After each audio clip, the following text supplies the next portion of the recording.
لە پاڵ ئەو ڕخنانەی لە سەرتەواو نەکردنی کابینەکەی حکوومەتی عێراق لی دەگیرە لێدوانەکانی ئەم دواییانەی عادل عەبدولمەهدی سەرۆکوەزیرانی عێراق سابارەت بە پێشکەوتنی حکوومەتەکەی لە پرسی ڕوبەڕووبوونەوەی گەندەڵیدا ڕوبەڕووی ڕەخنە و گلەیی و تەنانەت گاڵتەکردن بۆتەوە بە تایبەت کە متمانە بە چارەسەرکردنی ئەو دۆسەیە لە ساڵی 2023 نەماوە. بەشێک لە سیاسەتمەدارانی عێراق بە ئەستەمی دەزان دۆسیەکانی گەندەڵی لە ژێر دەسەڵات و هاژمۆنی هێزە سیاسیەکاندا بکرێتەوە، چونکە خۆیان هەم دەسەڵاتیان بەسەر دەوڵەتدا هەیە و هەم تۆمەتبارن بە گەندەڵی. عەلی ئەدیب کە سەرکردەیەکی باڵای حزبی داوای ئیسلامیە دەڵێت لە ئەگەریکردنەوەی دۆسەی گەندەڵیدا پرۆسەی سیاسی دادەڕمێت، چونکە دەبێت دەست بەسەر سیاسەتمەدارە باڵەکانی وڵاتدا بگیرێت. دەژڵێت بەشێک لە هێزەکان هەر لە بنەڕەتەوە ترسیان لەکردنەوەی دۆسیەکە هەیە، چونکە هەندێک لەو هێزانە پشتیان لە وەزارەت بەرکەوتووە و باکردنەوەشی پرۆسەی سیاسی شکست دەهێنێت.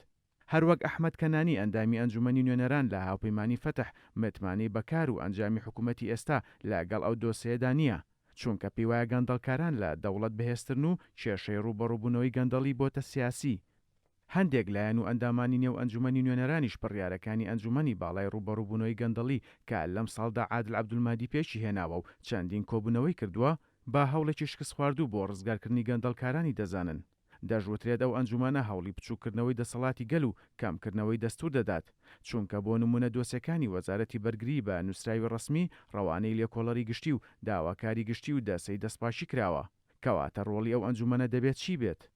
دۆسەی گەندەڵی لە عێراق بە یەکێک لە ئاڵۆزترین دۆسیە هەڵپەسێراوەکان لە ماوەی دێی ڕابردوودا دادەنرێت، بە شێوەیەکردنەوەی دۆسیەکە بە مەترسیدارتر لە دۆسەی تیرۆردا دەنرێت. عەبدولمەهدی لە دوایین کۆنفرانسی هەفتانەشیدا ڕایگەیاند فەرمانی دەستگیرکردن بۆ 11 وەزیر و پلە باڵا دەرکراوە. ئەگەر لە لێکۆڵینەوەکانیشدا تۆمەتەکانیان لەسەر ساغ بێتەوە ئەوە ناوەکانیان ئاشکرا دەکەن.